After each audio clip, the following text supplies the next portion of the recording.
If you've ever wondered whether someone could be killing it in their job, number one rep at their company, drives a Cadillac Escalade, $1 million home, killing it as a mom, but also could really need help, then you've tuned into the perfect episode of Rookie and the Closer, where I'm the rookie and my co host Maddie's the closer.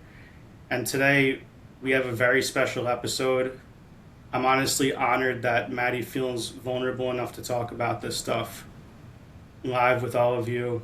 Um, Maddie, why don't you kick us off? You said you told me before the show you've been 7 weeks sober. Today, tell me about that. Yeah, so I'm pumped for this. I was like wondering before I even brought this up to you like weeks and weeks ago that I wanted to do this. I was like, is this even sales? And then I was telling you before, like, I don't think I ever would have started drinking as heavily as I did if I wasn't in like the like fucking work hard, play hard sales culture, Like it was just so normal. And one thing I'll say is that there might be some people out there in this universe that are going to watch this and be like, Maddie, what the fuck are you talking about? Like, you're 10 years sober. And it's like, no, no, it wasn't. I decided to quit drinking over 10 years ago. And I'm gonna go open full kimono here. I don't care. I quit drinking before I quit doing cocaine. Wow. Like, that's a weird person to be around. Um, and never stopped smoking weed. Like the only like from my senior year of high school to today, I'm 38 and a half years old. The only time I wasn't smoking weed was when I was pregnant or breastfeeding. Wow. Otherwise, I've been blazing every single day. So this is the first time in my adult life that I am stone cold, clean, and sober. Like actually, Wow. not California sober, where I'm still blazing, like not like, oh, I have a glass of wine on the weekends, like. And I wanted to talk about this, but I just felt myself getting clearer and clearer. And then now I feel like, yeah, 7 weeks, almost 2 months in, like it's like a whole new fucking world. And it's like I was so nervous that it would like take part of my personality away. Because I also think a lot of times, like in sales or really any career, if you're in hospitality, if you're, like you were talking about that guy that's in construction, it's like there's a lot of people that you feel like I crush it and then I fucking relax. You know what I mean? So it's like I just push all day. I white knuckle it. I do whatever the fuck I have to do. I crush it. I get the kids to sleep. And then I drink, I smoke, I do whatever. And I even knew people, I knew a waitress and bartender in college that would just live her normal life for like 3 months. And she's like, once a quarter, my husband and I treat ourselves and we get a bunch of meth and we stay up for 3 days and we just go ham, Or it's like, I know people like that in Manhattan and in Brooklyn, where they go to shows, like they live a normal life, and then they'll just have one weekend where Thursday to Sunday they're fucked up on drugs, they're hungover for a week, and then they go back to their normal life. So I think a lot of what I wanted to talk about today is just like that roller coaster. I think a lot of it was me scared of being bored and boring. I wanted the high highs and the low lows. It's just like, and we say all the time, consistency is the hallmark of a good salesperson. Like at the end of the day, putting in the work in any job, in any relationship, like it's the boring, bang the drum, wake up, just do what you got to do stuff. And like, that felt so fucking boring to me that I was like, no, I'm going to make every day a battle. And then I'm going to like fucking die at night and then be reborn and take an Adderall that wasn't prescribed to me and go into work and like do more work. So yeah, and I'm also eating a bunch of lozenges because my throat hurts. So like now I technically am on drugs. It's Ludens. I'm super cool now. Um, but yeah, I'm 7 weeks sober. I'm proud of myself. And it's weird. It's weird. So talk to me about how, because you said you did stop everything, including weed, a couple of times, like when you were breastfeeding and pregnant. Talk to me about how much different this is when you quit everything, actually quit everything. Like, is it like did weed make it a lot easier to stay sober from everything else? Or like I thought what's it the different did. feeling this time? I think I thought that's why I quit smoking weed this time is because I like they always say like back in high school like it's a gateway drug and you're like no it's not and it's like it is um because like I what I've said a lot in AA and like to friends and stuff is that like I don't think I'm addicted to drinking. I don't think I'm addicted to smoking weed. I don't think I'm addicted to food. I don't think I'm addicted to shopping or sex or whatever, like addicted to fucking smashing quota. I'm addicted to saying, fuck it, I'll be a good person tomorrow. Like Mm. that's my addiction of like, you know what? Fuck it. I worked hard. I did what I had to do, or I had a shitty day, something unfair happened to me. Fuck it. I'm gonna do what I gotta do. I'm gonna eat too much food that's cost way too much money. I'm gonna buy booze that was way too expensive or whatever. And then it's like I'm gonna stay up way too fucking late. And then I'll start over tomorrow. Diet starts on Monday, you know?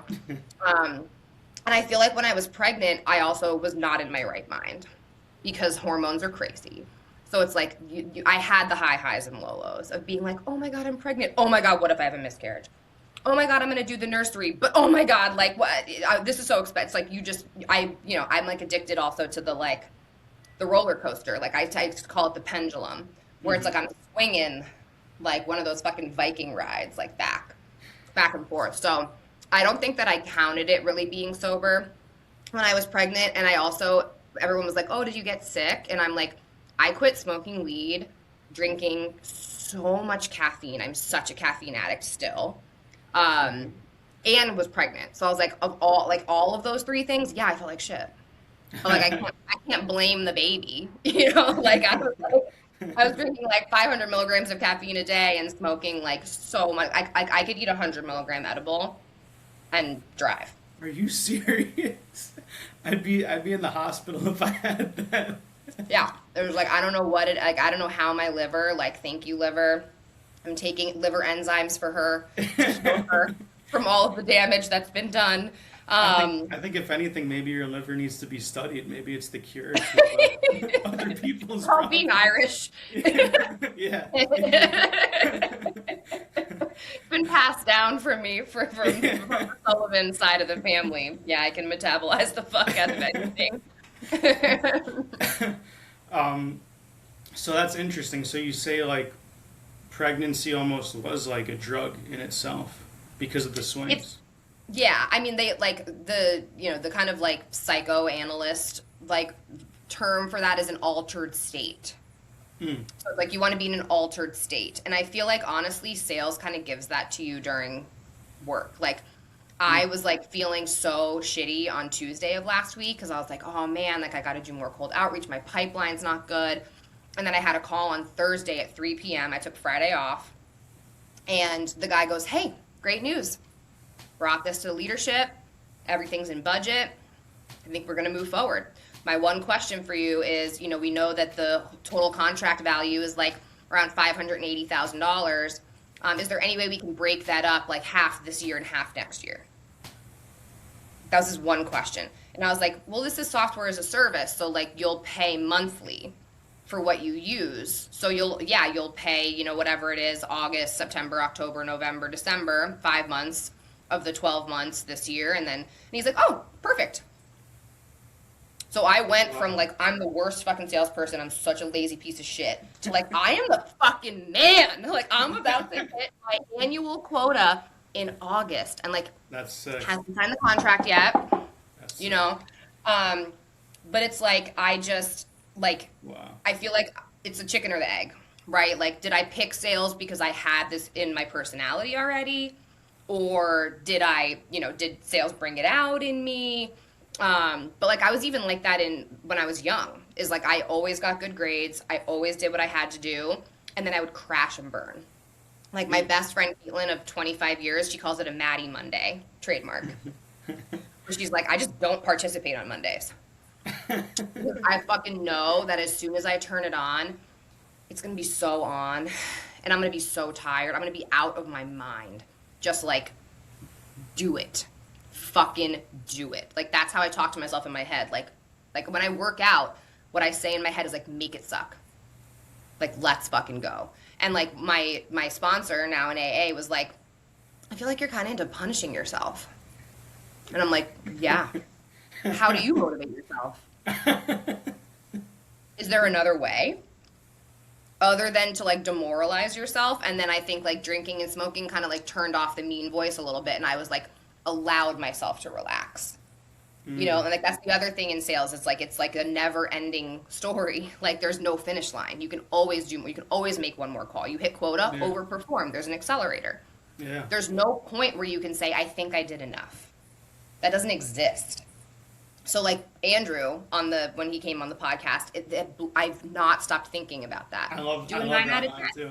Do Yeah. a 9 out of 10 every day. I was like, no wonder you're so normal and sweet. Like I'm gonna go out on a limb and say Andrew probably doesn't have a drinking problem. You know what Yeah. I mean? Like he's Although just you never know. I hope not never though. know. You never know, Andrew. I'm sure you're okay if you're not. Talk to me. Um, but yeah, I think it's just what I'm realizing now, being fully actually sober and like having all of my mental faculties, is that like I've just not been okay with being a a B performer. I'm not okay with it. And what I did to push myself to be an A plus performer was literally killing me. Wow. So it's like I had to make the choice. Like, are you okay with just like being a little bit more of a normal person? You know, like I don't want to be like, all these people that die at 27. You know what I mean? Like Yeah. Jim Morrison. It's like that's not, I don't know. But like now I'm sad. It's like I want to be that. I want to be cool. I just want to be cool, you know? You are cool, Maddie. Thanks, babe. That's why people are watching, and that's why we're doing the podcast. um, so what was different this time around? Like, did you hit a certain moment, or like catch yourself doing something, or did someone else intervene that got you to actually quit everything and want to get sober again? Yeah, so I think what I can say in terms of like, I'm not here to like give advice. Everyone's journey's different, but like I believe that God gives us our conscience for a reason. So like if you're doing something, if you drink every day and you don't feel bad about it, and I'm not talking about like psycho, like fuck you, fuck everyone, like whatever. If you literally can sit with it and be like, no, this is okay. I have a glass of wine. I wake up in the morning, I go work out, I do my, you know what I mean? Like there are people that have healthy relationships with these things. The substance is not the problem. It's your relationship with the substance. So for me, I was hiding. Mm. I was hiding everything. So I was drinking in secret. No one knew. I have not had a drink with another person in over 10 years. Anytime I slipped up, I was a sneaky sneak. And like that is the red flag of red flags. So it finally came out with my amazing husband and was like, the fuck? I've been lying. You know what I mean? And it was like, I thought in my head, I had built up this whole story of like, well, if I tell him or if I tell my best friend, they're going to think I don't love them, because who lies to the most important people in their life? So it's like, and I think a lot of that too is like, I came up in like, I'm almost 40 years old. Like people were doing blow in the bathroom at work. That's Like, crazy. like we used to take, this is like going to be triggering for some people, but like we would take a straw and put an Adderall in it and crush it and just fucking like, gross stuff. And then we would go out and we would get on calls. It's like Wolf Wow. of Wall Street, where it's like you're coked out and drunk and you're fucking talking to strangers and getting money from, like, this is very weird. Um, and it was just such a weird time, but it was like, it was more normal. And then COVID hit and it was like the biggest hard refresh of the world. And I think a lot of people started drinking way more during COVID than they ever had before. But everyone kind of talked about it, but then not everyone knew how much everybody was drinking. And now we're all starting to like come back in the world. Um, and I just realized like I was like living two lives.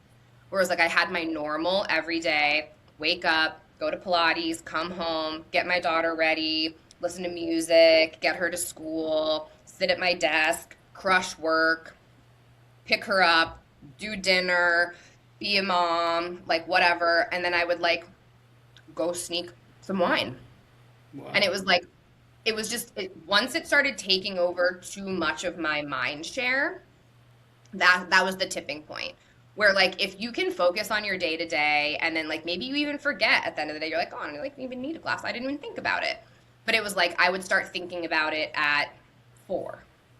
And then I would start thinking about it at 2. And then I would start thinking about it at lunch. Like, am I going to or not? And it was like this voice in my head of like, are you going to be a good girl or a bad girl?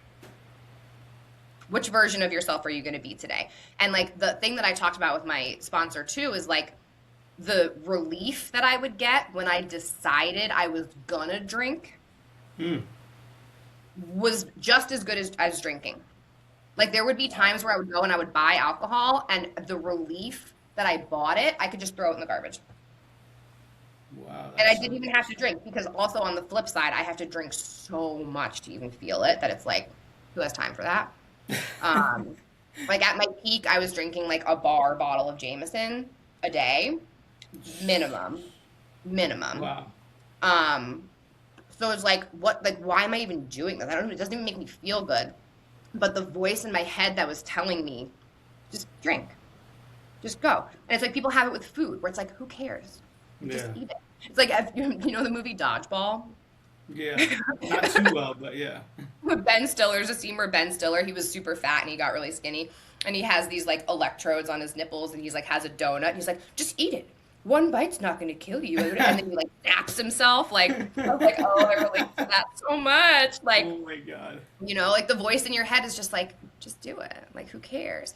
So then as soon as I said, okay, fine, I felt better. You know? So like that's the hard part right now is like, and that's why they say one day at a time. Where like if I think about the fact that I never get to have a drink ever again my whole entire life, I start to get like real stressed. And then I'm like, well, then Hmm. let's just start the clock tomorrow. That's like the Oh trick, yeah. Yeah. you know? Diet starts on Monday. So, um, yeah, I think that's like the big thing for me is like I have to just take it like one day at a time and then also let myself be pissed or sad. Like I think the other thing is like I'm the very averse to any sort of negative emotion. I don't want to feel bad at all. Like no one does. But I think that people that have like substance abuse problems are less comfortable being uncomfortable. So you can push yourself really hard during the day with the promise of just numbing out at the end of the day, where it's just like suffer now and live your life as a fucking couch potato. You know what I mean? Like it's like yeah. And when it comes to, because it almost sounds like coming into this, I kind of thought like I was thinking about like the psychological hit or rush you get from hitting quota or smashing a huge deal or in my case like booking a 300K deal, like something like that.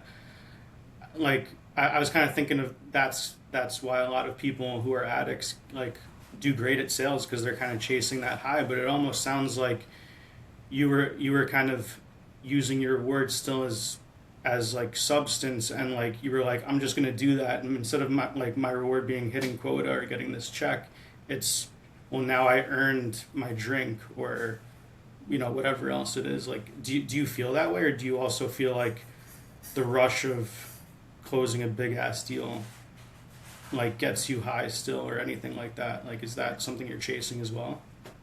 Like yes. So I definitely think it's both. I think it's that I when you're addicted to a substance, your brain will find any reason to get you to have it. Because like our brains and our bodies are exceptional at finding equilibrium.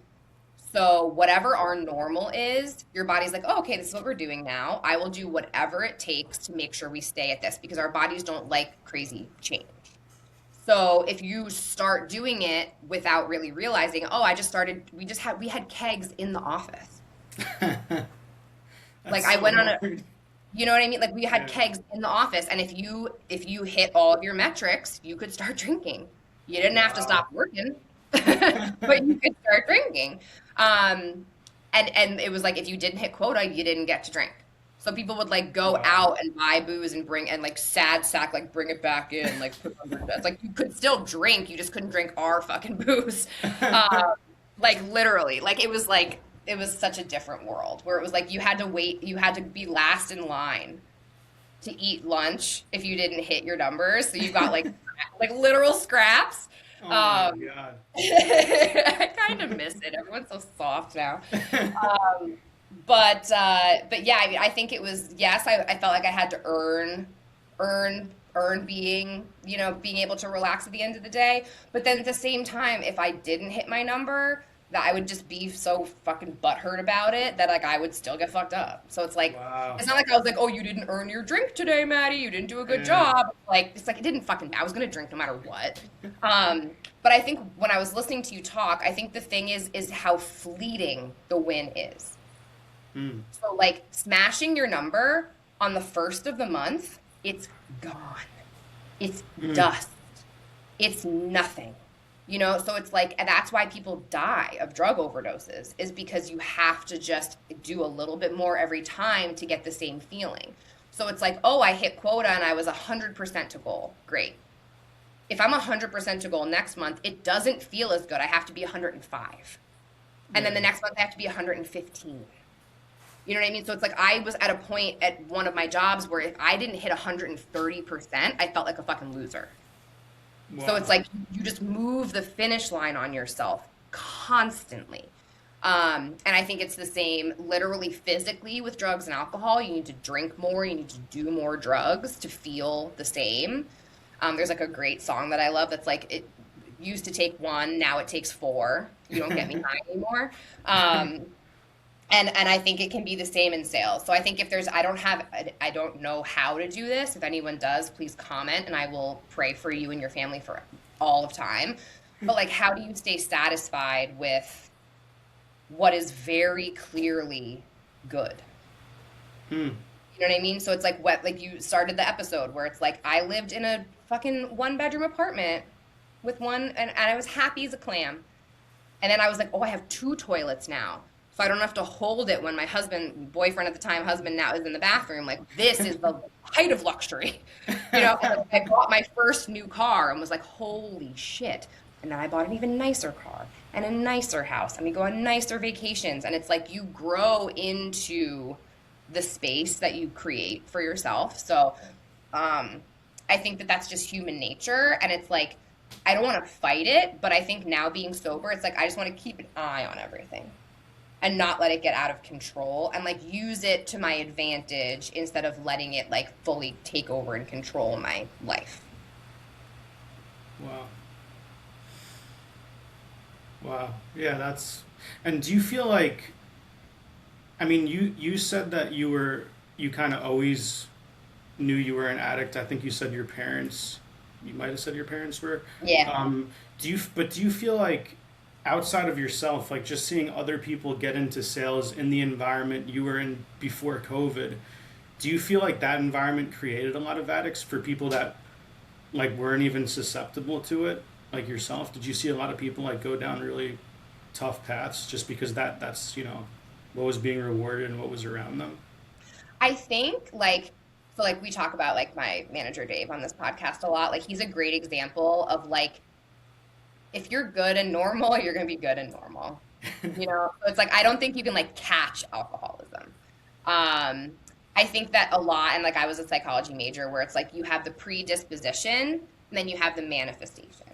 So like there are people who are predisposed to schizophrenia, but they will never have an apocalyptic life event that like triggers it and brings it out. It's like dormant inside you. Mhm. So I do wonder if there is a world, alternate parallel universe somewhere where I never pick up a drink ever. Mm. But I think the hard thing is that like alcohol is so normal.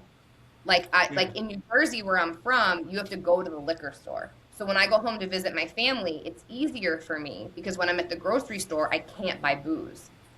Here in Mm. Arizona, if I go to the gas station, I can buy liquor Mm.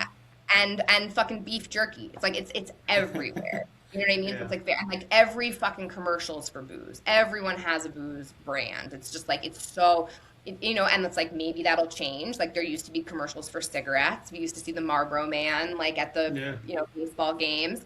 Um, but it's hard, so it's like I have friends who were addicted to like more hard drugs, and it was almost easier for them to kick the habit because like the amount of work they would have to go through to Yeah. get the drug is like just there's more friction, right? So I don't think that you can like, I think that you can pick up bad habits. Um, but I don't know that like, it's like, oh, I don't want to be a salesperson because like what if I start drinking because they're all Yeah. drunk? You know what I mean? It's like um I think the important thing is like just to know yourself and just be like, are you someone who can be are you ever satisfied? Are you ever satisfied? So it's like when I think about Dave or I think about Andrew Paoli or I think about other people in my life where it's just like they can actually, and I believe them, I don't think they're lying when they say at the end of the day, I can feel good about what I did. Hmm. I think that if you really can be introspective and be like, I never feel good. Like I literally never am like, good job, babe. Like it's like my mindset is that I'm getting out of debt. Like I feel like I'm a piece of shit and I need to every day I need to prove, no, I'm not. I'm okay. Look at me. I'm a good mom. I'm a good wife. My house is clean. I'm constantly like trying to ping that like I'm okay versus being like I'm great. Oh, something bad happened, I'll go back to my great baseline. Oh, something great happened, I'll go back to my you know what I mean? Like Mhm. I don't know what that feels like. It sounds great. But yeah, I mean, to specifically answer your question, like, I don't think that sales makes addicts. I think that addicts are good at sales because we feel like we have something to prove. We have a chip on our shoulder, you Hmm. know.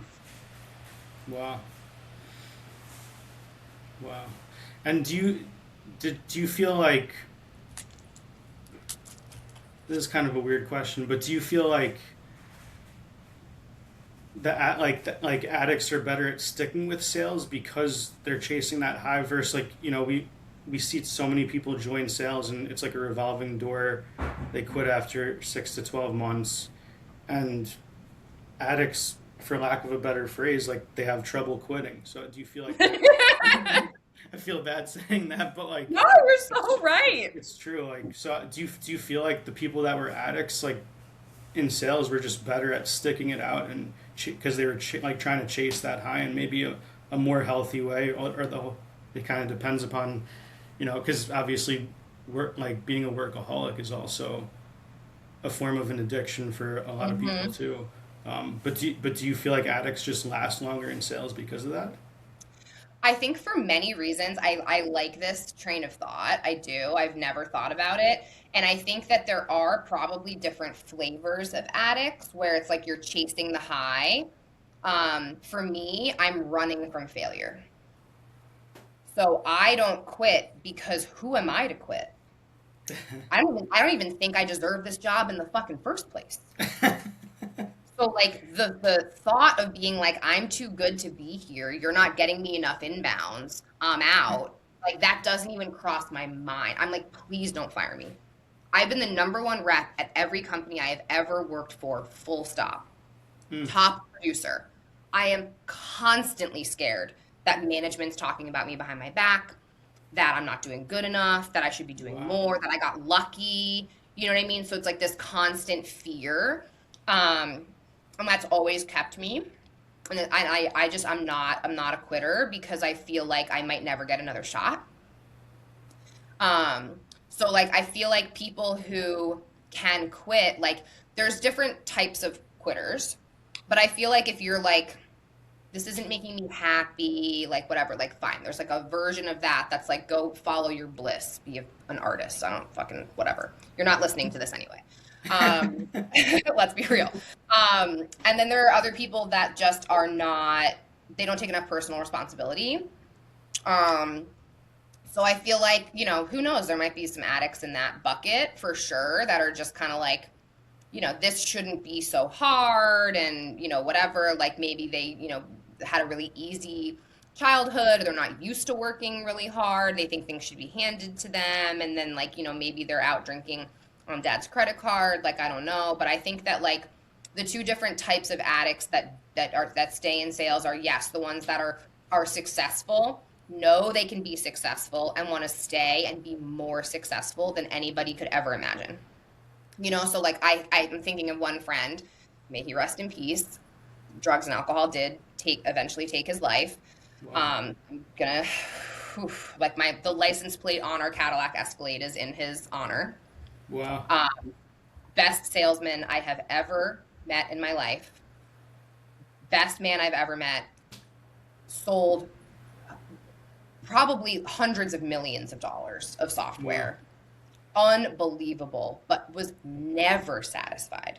And I didn't talk to him deeply enough to know if it was more of like a fear-based, I have something to prove. I think it was. But he just, yeah, like too much was never enough in every aspect of his life. And it made him a phenomenal salesperson, and it eventually drove him into the ground. And he died when he was 41. So I think it's like, you gotta just use what I've learned now being sober, to not spiral this into the saddest fucking episode ever in life, is that what I thought was fueled by drugs and alcohol is actually in me, and I can use that to my advantage. It wasn't the booze that was making me work really hard and then be able to relax. It's because I know how to work hard.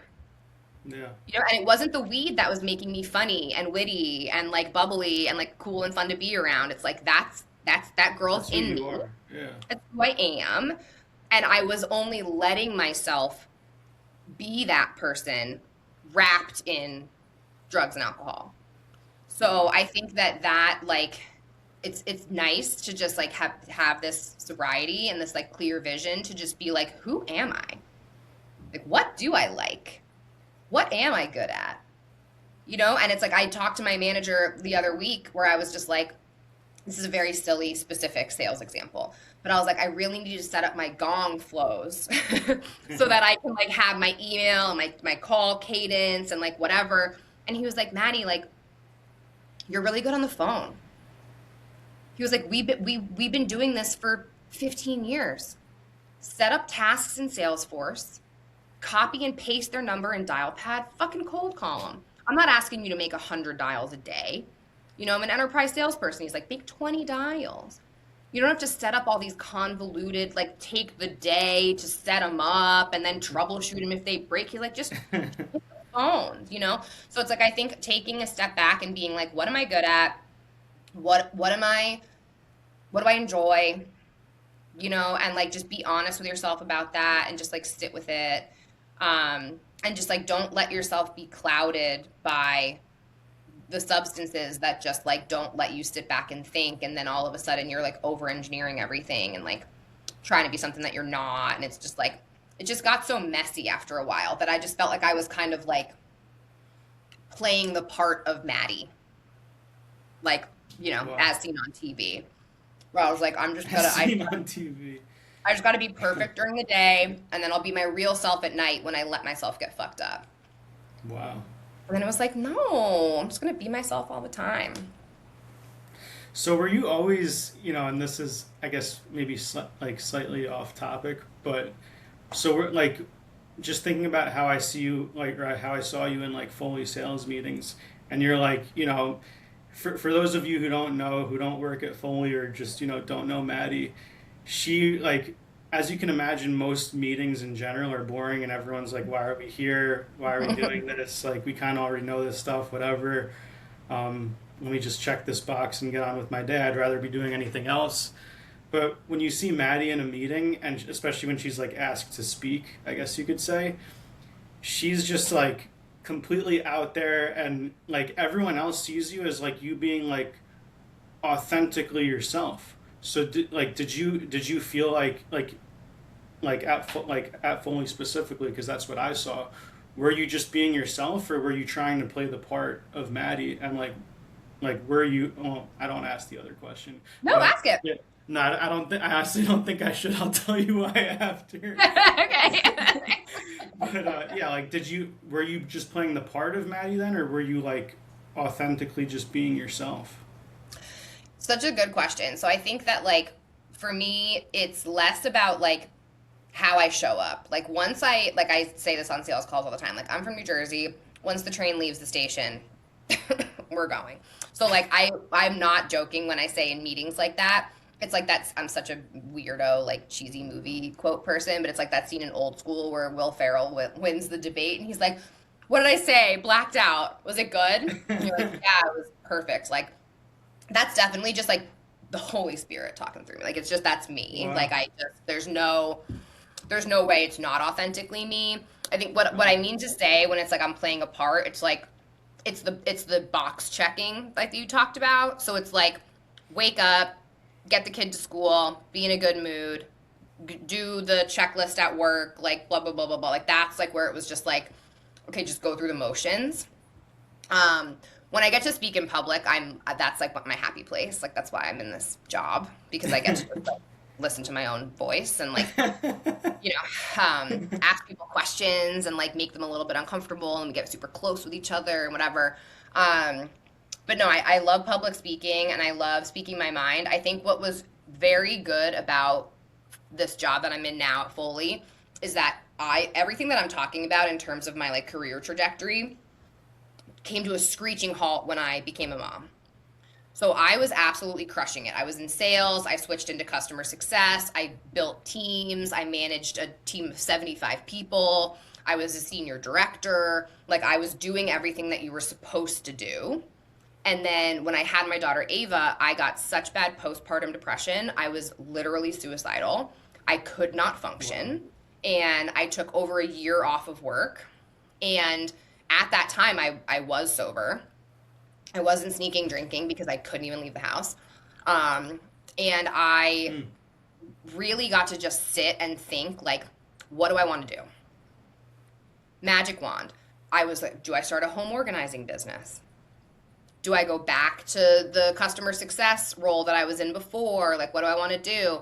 And I was very, very lucky that an enterprise individual contributor at a relatively small company on a small team with a real product that's not vaporware, that's high deal size, that like it was like the perfect job. Um, Hmm. so again, back to what I was saying, I feel very lucky to have this job, but I'm letting myself be myself because I'm kind of also at the point where it's like I'm not gonna fake it to keep this job. And that's new for me and very hard. Where it's like I'm not going to Mm. kill myself. And like I do get pressure from leadership where it's like I'm an old head. It's like people look up to you. You're a role model and I'm like thank you, but I'm not going to like fully take that on the way that I would have in my late 20s. Where it's like, oh, now I have to be volunteering to run the meetings. If you ask me to present, I will present better than anyone has ever presented.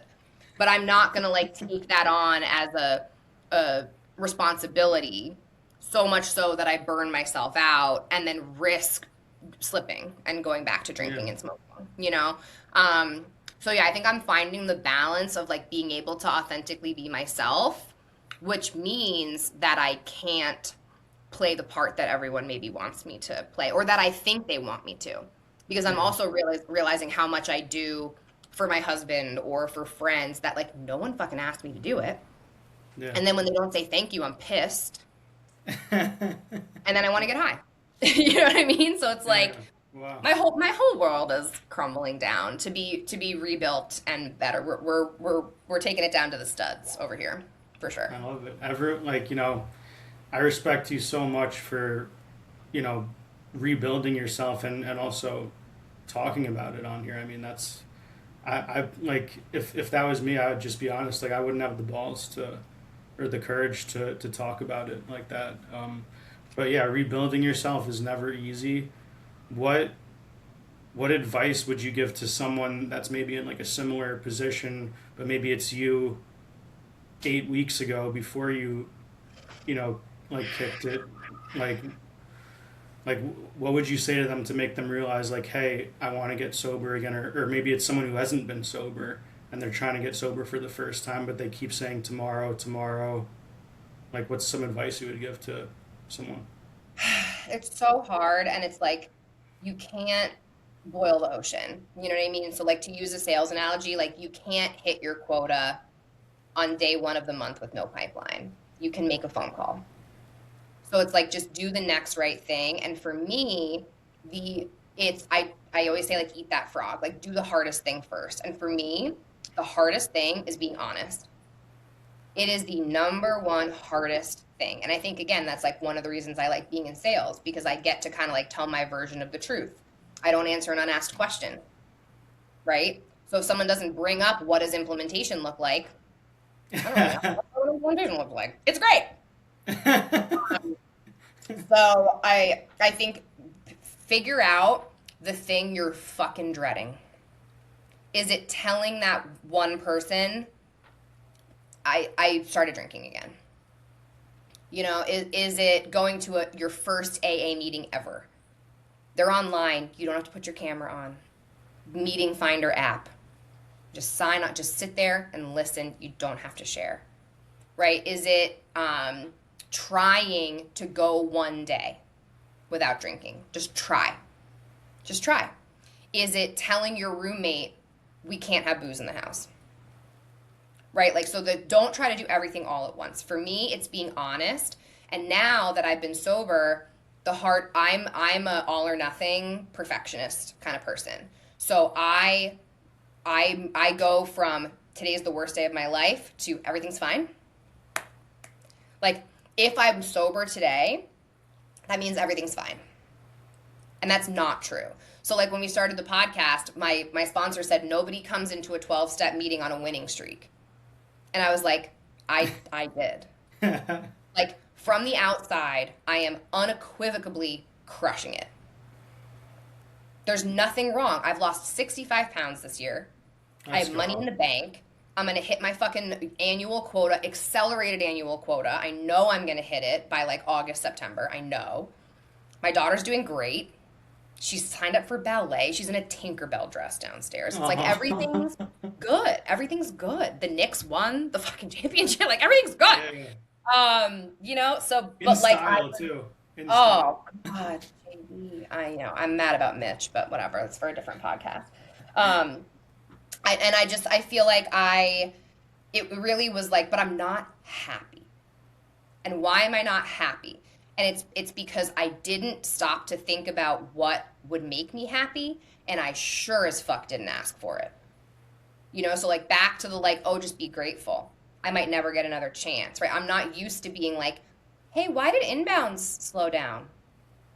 You know what I mean? Because it's like, shut the fuck up, Maddie. Don't be a problem child. You know, and it's like, did that come from my childhood? Yes, of course. I'm working on it in therapy. But the advice that I would give is like, just figure out what makes you the most fucking uncomfortable and just shine a light on it. You don't have to fix it. Like I say, sunlight is the best disinfectant. So for me, it's telling my husband, I'm thinking, I really want to drink today. And not thinking that that means I'm failing. Like that's it's like I'm really having to like rejigger what success is. And like for me, success is being honest. Maybe I do slip up, but I have to tell him. Like I slipped up on business trips. I had the dream job of dream jobs. I was selling enterprise software. I was being flown all over the world. I was going to the coolest places ever, staying in the fanciest fucking hotels, and I was drinking on these trips secretly. And it felt so shitty. So I quit that job and I didn't even tell my husband why Wow. originally. I was like, "Oh, I'm just lonely." And it's like, "No, I was Wow. having the time of my fucking life." But I knew that if I kept doing this, it was going to be bad.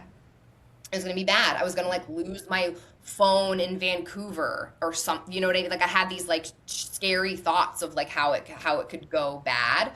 I left a back pillow that my best friend got me on a plane because I was drunk, and that was my like rock bottom moment. Thank God.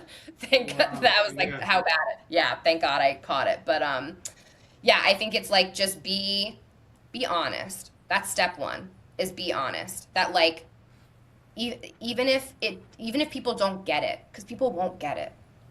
People will either say, "No, you don't have a problem, you're fine," or like, "Oh, I knew it," or it's like they're gonna react how they're gonna react, and it's like that's the hardest fucking part I think for performative salespeople is we want to control how people react. Hmm. We want to do everything right to book the meeting. We want to do everything right to get the answers that we need to forecast this sale. We want to say everything right and pull the puppet strings to get you to sign the contract. We like being in control. You're not in control of your addiction. It's like step 3, like give it over to your higher power. And I am stuck in the mud of step 3 because I cannot release control. I can't. I'm like, no, I got this. My sponsor's like, you clearly don't got it. And I'm like, well, I just have to learn a new way to got it. And he's like, the new way is saying I don't got it. And I'm like, I just can't. So yeah, I think just be honest and ask for help and just know that like it's going to be 2 steps forward and 1 step back. And that's still progress. Like Yeah. that's been my mantra is like there are going to be days where I'm like, I got this. And then I feel shittier the next day and I feel like, oh my God, I started over. And it's like, no, you didn't start over. You're not like losing a pound a day. You know what I mean? But like you're still moving in the right direction. And just keep being honest. If you slip up, just be honest faster. And you went through the 12-step program previously, right, when you got sober? Technically, yeah. Like I didn't have a sponsor. I didn't really go to meetings. I bought a 12-step book on Amazon and used it as a journal. And I just treated it like homework and I just wanted it to be done. So like I have a really good therapist right now that's like challenging me a lot where he's like, you're not moving to step 4. Like Hmm. you have not given yourself over to your higher power. You are still like, I am not patient. I am not patient. I'm like, what does it look like to be done? I will make it look like that. Hmm. You know what I mean? Like, so like if I were a contractor in this scenario of rebuilding my life, like it's builder grade. It's like, it's going to look real pretty, but like it ain't going to last. I don't like when things take long and I don't want to, it's like, oh, well, if you don't do it right, measure twice, cut once, all that shit. It's just like, I just don't want that to be true. I want to measure once and cut perfectly every time. And it's like I'm learning now at 38 that that's just not, there's no shortcuts. And that fucking sucks. And I hate it. Yeah. Like I hate it. And that's where I'm at. And what is giving up control mean? Like, does that mean like giving it up to God, or if you're not religious, like what does that look like? I think it's like surrendering the outcome. So like going back to like why I think my manager and friend Dave is so centered and he has such good calming energy is because he knows if I put in all the work and I look back on my day and I wouldn't do anything differently, even if the outcome is not what I want, I am at peace. Hmm. I would rather get lucky and get the outcome. You know what I mean? So it's like I think you don't have to believe in God. Like I'm more of like a universe person, like an astrology person. Like I do love God a lot, but it's for me it's like my best friend and I say only the right thing is happening. It's like that's the mantra. Only the right thing is happening. So like, if you're in a hard time right now, it's bringing you somewhere you need to be. It's just kind of like the Wizard of Oz analogy, where it's just like you're going to meet these, people and it's like you're going to get where you need to go. So I think it's not so much about being religious, it's more just about surrendering the outcome. Serenity prayer, you know what I mean? It's just like, what can I control? What can't I control? Let me just do that kind of triage. So it's like if you have a day where you make 500 dials and you don't book any meetings, I've done and it. it's because you didn't connect with anyone, you can't then say what could I have done differently or better. because it's not like you like had a cold call connect that you're like, oh shit, like if I could, I really want to do that one over. That's great.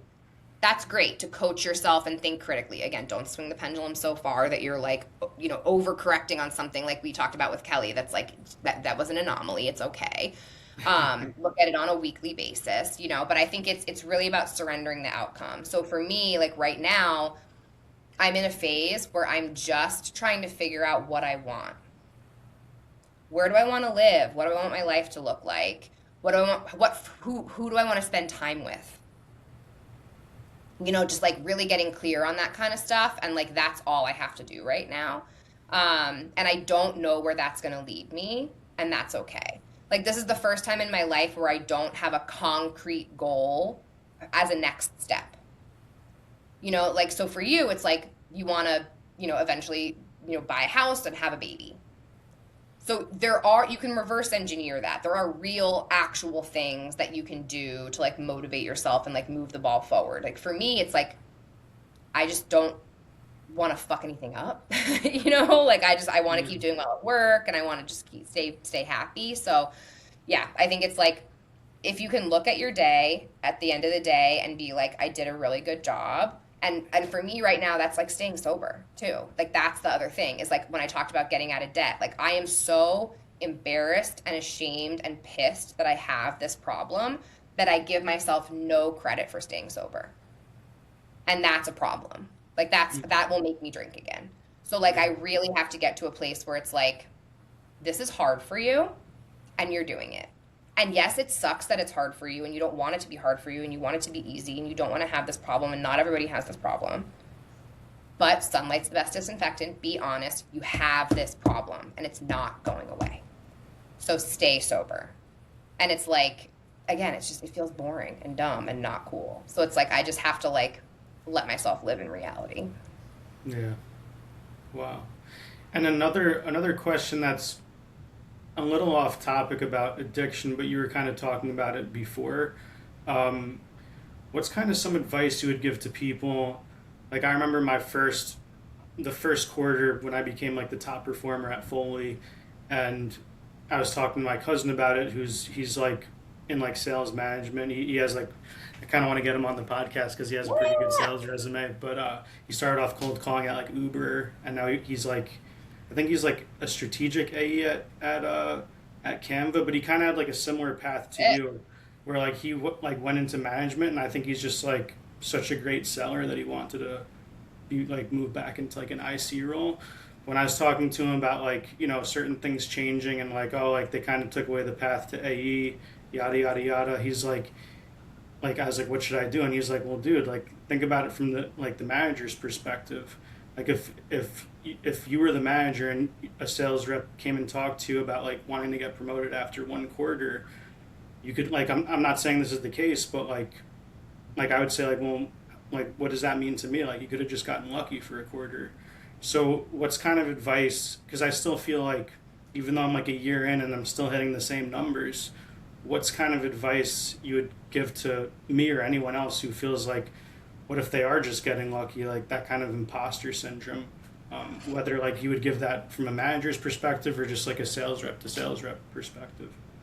It's such a good question. And like, one of my other mantras, I'm like a mantra machine. You've all seen my chapters on my wall. Like, there's no substitute for the passing of time, and you can't manufacture experience.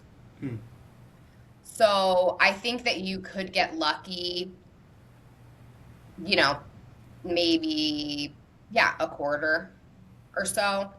But it's like we all watch enough sports, right? Like, how do you know? I'll ask you a question. How do you know a hockey player that's on the come up? How do you know, oh, he's getting lucky versus like, oh, he's legend status? Like, when does it flip for you? Yeah, that's a hard question to answer just because I don't know if there's like a set, like if they pass this amount of time. But I also will say an example that I know you know better than I do because you're a Knicks fan. But like what happened with Jeremy Lin? Like, did he just get lucky? Like, was he actually like? I honestly don't know, but it sounds like someone that just kind of got lucky for however long. How long was it that he got lucky for? I don't know, it's like not even a full season. And then like what happened? Like he just is he even playing like professional anymore? But then you see someone like the polar opposite, like Sidney Crosby. I don't know how big you are into like the other teams, but he's freaking like 40 years old and he's still, the smartest hockey player on the ice that he's proven time and time again. So obviously that's another extreme.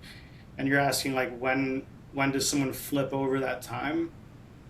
I mean, I guess in the NHL, I would say like after a couple of years, you could kind of tell like, is this person like sometimes they still get lucky after that. You see someone like this is kind of a controversial take. People are probably going to rip my head off for this, but I feel like an Artemi Panarin, like he kind of just came in, got that big contract, and then like when you see him in the playoffs before that, he looked like a grittier player, but like yeah, he still put up points, but he also turned over a lot of opportunities that led to goals for the other team. So like yeah, I don't know. It's like a really complicated. I'm getting off topic here, No, but I think you're it's like like a answering a complicated. question Yeah, perfectly, where it's like there is no one right answer. I think Panarin is a really good example where you just, one of my sales managers used to always say, like, great salespeople come in the clutch. You need to be dependable, right? So I think that like you can get lucky when things are good. But like for some reason, the way the universe works is like when shit's super hard, no one's getting lucky. That's why it's hard. So mm, you got to not quit. Like, so like my favorite stat in all of sports, I don't actually know what it's called, but it's like the point differential for like when your team's up or down when you're on the ice or you're on the court. yeah, yeah, That's my favorite stat because it's like this halo effect of like you just are a difference maker. Maybe you're not doing everything right, but people around you perform better when you're there. The vibe's higher, people play harder defense, like you're like more yeah, inspirational. So I think it's like if you want to get promoted and you're trying to think like, damn, am I just like getting lucky, right place, right time? Like I'm not taking like you're not taking credit for your successes and what you're doing. I think you need to just look at, if I weren't here, would people feel it? And if that's true, then like you're on the right track. mm, that's a great answer. And also to kind of go a little off topic again, but in hockey, so back to Panarin, when I was first like when I first came to that conclusion, I looked at like his plus minus, which is what it's called in hockey, and I was like, oh, he has the most points on the team, but his plus minus like isn't good. But then Hmm. when I was telling this to Brandon, he's like, "But dude, I didn't realize that they didn't count like the plus minus when you're on a power play, and he's like the best power play guy because he's been there. That's what he does. So it would be interesting in hockey if there was like just a raw stat too of plus minus like outside of power play or penalty kill. But Yeah. that's just an outside thought. Well, Um, I mean, I think that's not a, it's a, it tracks. Like again, I'm in sales. I can make anything fit into fucking anything. Don't square peg round hole me. Um, but like you also can just it's okay that you're a specialist. That's okay. yeah, Like you're not everyone's gonna be fucking Wayne Gretzky. That's just like, and even Wayne Gretzky, he was like, I don't my I watched a documentary where he was like, I don't play defense. My defense is having the puck. yeah, That's my defense, right? So it's like he knew what he was really fucking good at.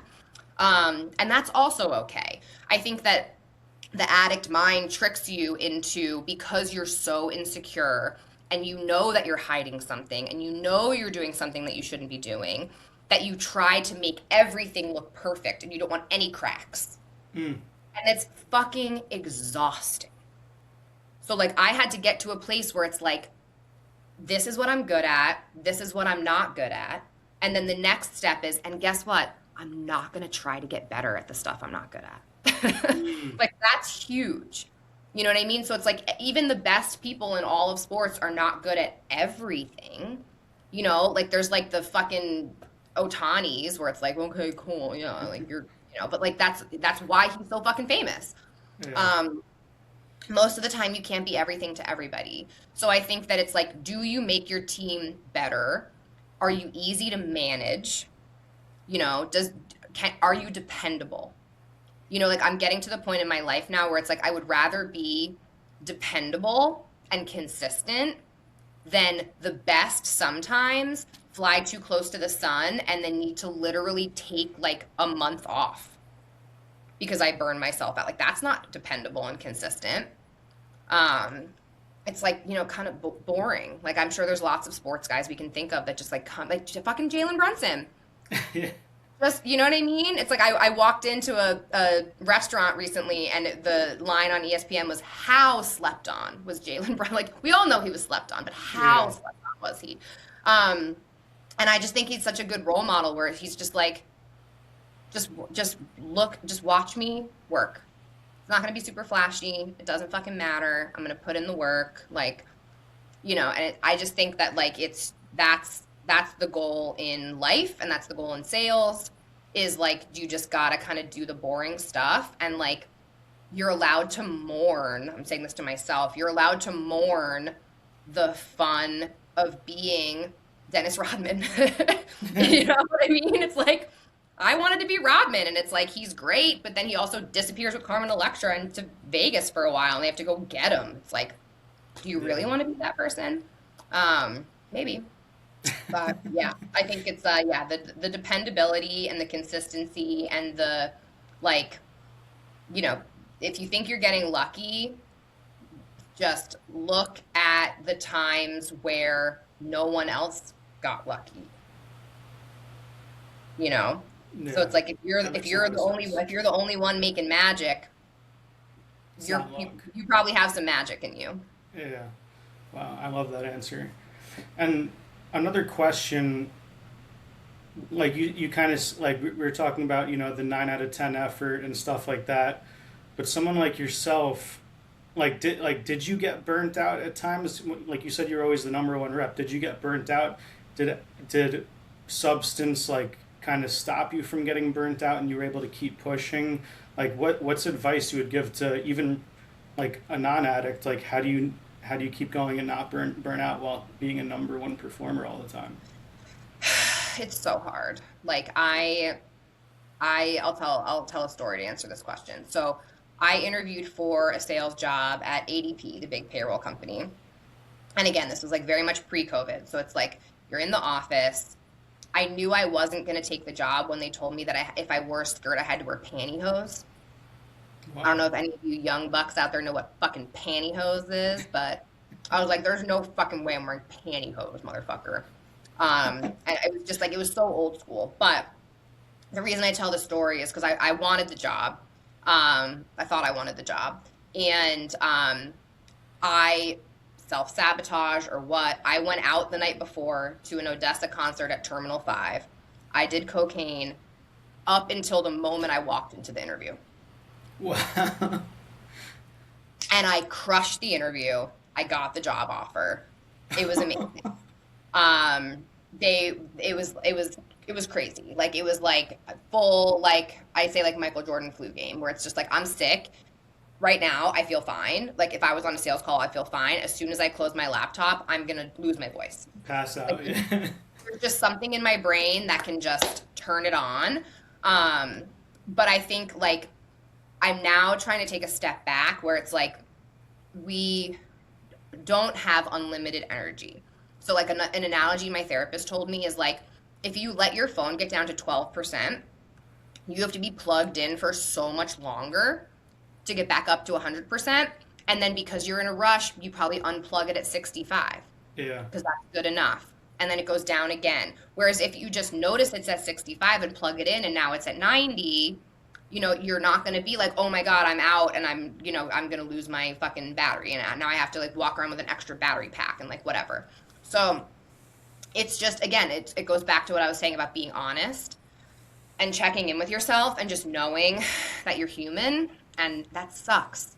And like to specifically answer your question, Maddie Monday, I burned out constantly, constantly. Like I would take the first day of the month just off, just no matter what. Like the first, like especially if it was like midweek, you know what I mean? So if I worked until fucking 10 at night, drunk and high and just freaking out, and even if I had been at quota, which I always was, I felt like I couldn't leave the office when other people were there because I felt the obligation to motivate them to try to hit. And I'm like, I'll call Hmm. for you. Like, what can I, you know what I Wow. mean? Like, constant, like, just wanting to be included and involved and like helpful and like get accolades for it, you know? Um, so I think like the signs of burnout, and this is from like books and studies and stuff, the actual psychological signs of burnout are being tired all the time, feeling like you just, no matter how much you sleep, no matter how much you rest, you're so tired. It's like a little like kiss of depression. People pissing you off that normally wouldn't. So someone bumps into you when you're waiting for the subway, and normally you wouldn't care, but you're just like pissed. You're just like, Yeah. fuck. That's a sign. And then the other one that's very interesting and a little bit counterintuitive is if you're staying up late at night because Mm. you don't want tomorrow to come, Wow. you're burnt the fuck out. And burnout leads to depression because it depletes your neurotransmitters. It changes your brain chemistry. So like, and taking a break doesn't always help. That's the other thing. Like a lot, like I've learned that where it's like you can't really sleep off psychological burnout. That's why a lot of people take like medical leave and then they come back and they still quit their job Wow. because they thought that they could just rest. Like a lot of it is like you have to talk it out. You have to reframe what you're doing and why you're doing it and like figure out your why and like just it's a lot of work. You can't just again, you can't just sleep off burnout. Um for me, the biggest thing that mitigates my burnout is knowing that I don't owe anybody anything and that I have to do things for myself. I have to do things for myself. I will cancel on myself left, right, and center. So like my husband and I made a deal where if I want to do something like today, I'm on the podcast. I'm doing the podcast. I'm gonna leave. I've gotta hang up on you in a little bit. I'm gonna go to Pilates. I'm gonna come home, give him a break from, hanging out with our daughter. I'll do lunch, whatever, and then I'm gonna go to the sauna later. And those three things are on the calendar, and he's invited. Hmm. And I told him, if I cancel them, I need you to ask me why. Because for me, I have martyr syndrome where I'm like, oh, well, he was on a business trip and like he's probably tired and like there's probably a soccer game. So like maybe I cancel Pilates and I wouldn't even say anything. And then I would be sitting there like, wish I was at fucking Pilates. Like, what the fuck? You know what I mean? So it's like, again, just sunlight's the best disinfectant and like schedule time for yourself. And like, I think a lot of high performers, it's like active rest. So it's like going to sports games. Like if I go to a baseball game, a live baseball game, crack of the bat, eat a hot dog, I will have a good week the next week. Period. So it's like know what charges you up. Like your wife, if she like gives a voice lesson, like can't be not a drag for her, I can imagine. You know what I mean? Or like you go like do a shoot around on the rink or whatever. It's like find things to like rest. Rest is great. But it doesn't recharge you as much as like putting good shit in. So that I think is really, really important is like when you're burnt out, like, yeah, you can sleep. Sleep is extremely important. Do not forget that the number one torture device is lack of sleep. Like like prisoners of war, if you want to torture someone, you interrupt their sleep. So like sleep is extremely important. Drink your water. Shower. If you haven't showered in 2 days, hop in a fucking hot shower. But yeah, I think just recharging yourself with like active rest is also really important, and just like know that it's okay to get burnt out. Like I think that's the shame is the hard part. It's the shame. I shouldn't get burnt out. I should be grateful. I shouldn't be tired. And it's like the pastor at my church says, don't should on yourself. So it's like, I shouldn't be tired. I should be grateful. And it's like, you're shooting all over yourself. Just stop. I think that active rest part is such insanely good advice that I never thought about before, because I feel like, and I'm sure you relate to this as like a top performer as well, like if you just rested a whole weekend, at least for me, I'm still thinking about work the whole time. Like, even sometimes with that active rest, like, I got to be honest, I'm guilty. But I'll be thinking about which prospects I'm going to call on Monday, what my layup sheet's looking like, all that stuff. Like, how many dials, like, oh, maybe I'll do like 2,000 dials this week and be extra crazy. And I'll be thinking about that the whole weekend. And yeah, maybe I physically rested, but then Monday comes and I feel tired, right? Because I didn't. But then the weekends where, I'm like, I have a social life, or because I'm guilty of being like a hermit, a lot of the times. But like, if I'm with friends, if I see family, like, go to a sports game, go to a Broadway show, whatever it is, like, just getting out of the house and like actually taking my mind off that, or doing that active rest, I think that's like something really valuable that, like, I never even thought about this whole time, because I was like, oh, at least I'm not working. But if you're thinking about work, you're almost working. Yeah. And it's like, it's kind of counterintuitive. And like, I have a daughter, which I'm very grateful for. She's like my little Buddha, like crystal ball that I just like see human patterns where it's like change sucks. So like, she never wants to get in the bath. And then once she's in there, she never wants to get out. Yeah, that's You know what so I mean? So it's true. like Jerry Seinfeld does a bit where he's like, we can't wait to go out. And then when we're out, we can't wait to get home. But like that I think is important, is like just the state change and just feeling agency. Like I think that a lot of burnout comes because you just feel like you're in the ocean and the waves are just hitting you and you're not going to drown from one wave, but it's like it doesn't stop and you feel out of control. Like again, Yeah. salespeople very much all humans, so they like to feel in control. So if I decide I'm going to get up and go to Pilates and I'm not going to cancel on myself. Like I used to tell myself, like, I still tell myself this, just get there. You can fall back asleep on the reformer. You're paying them. If you fall asleep on your yoga mat in yoga, you're doing yoga. Like who the fuck cares? Who cares?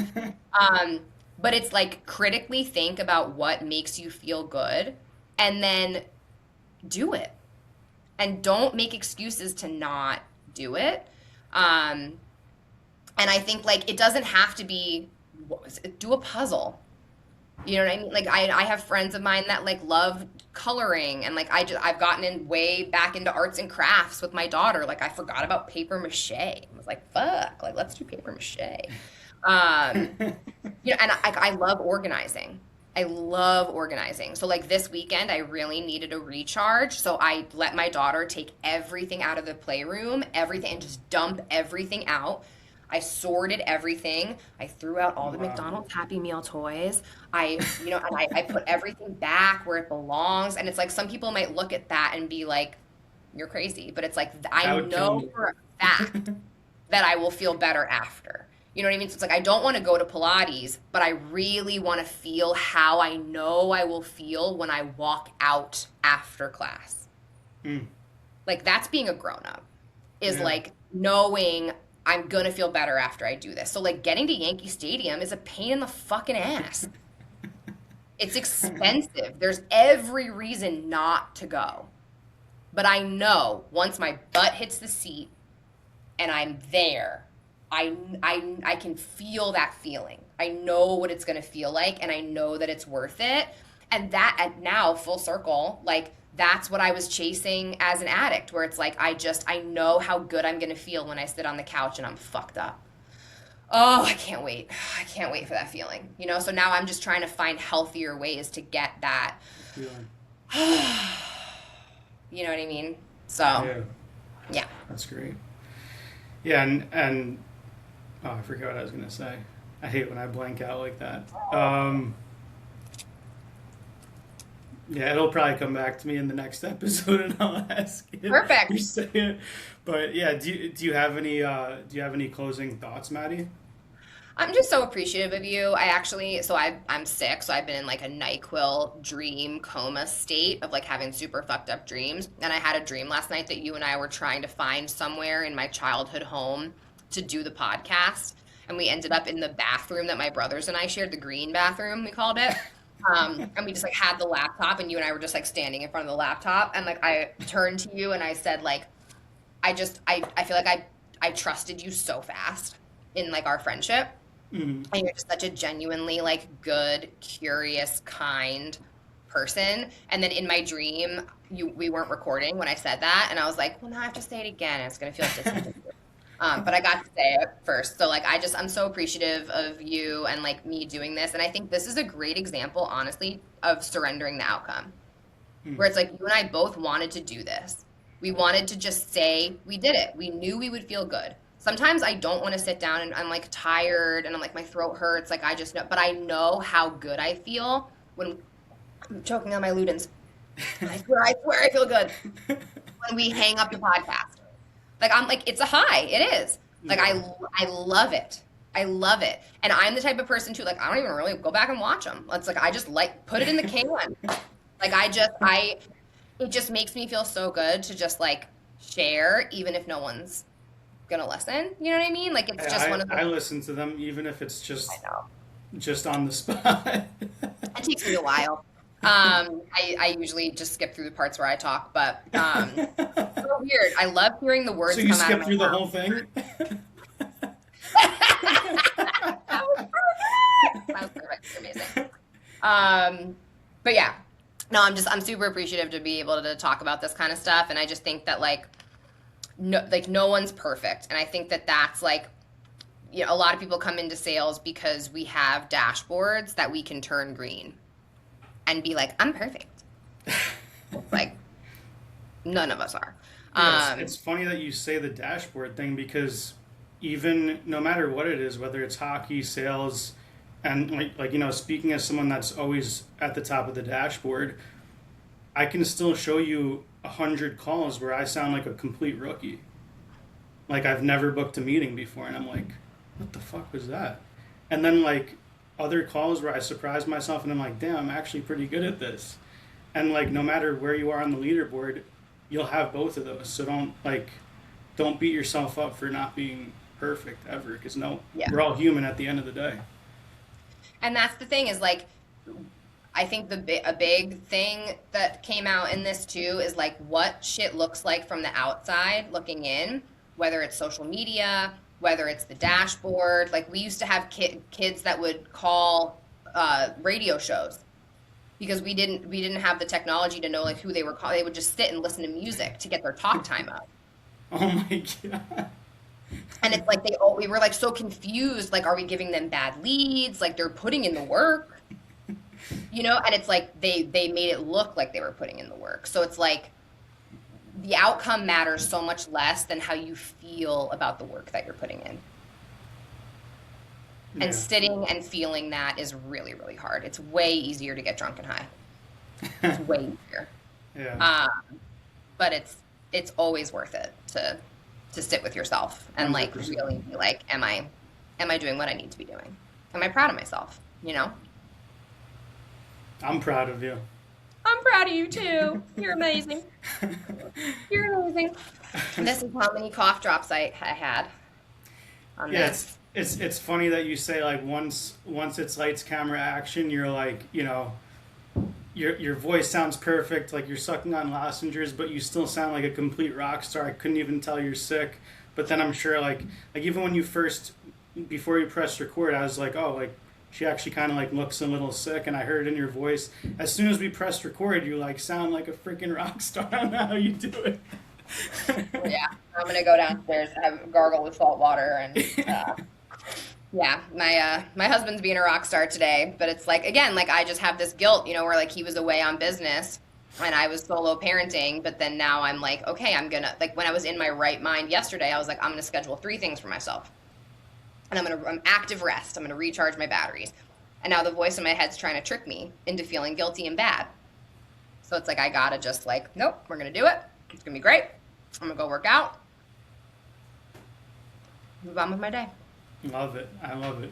Well, thank you, Maddie, so much for being vulnerable with all of us today. I'm sure there's going to be so many people that get value out of this. And as always, if anyone found value or enjoyed it, like and subscribe. It helps the channel a lot. And share it with a friend who, you know, maybe is in the place Maddie was 7 or 8 weeks ago that you think would help.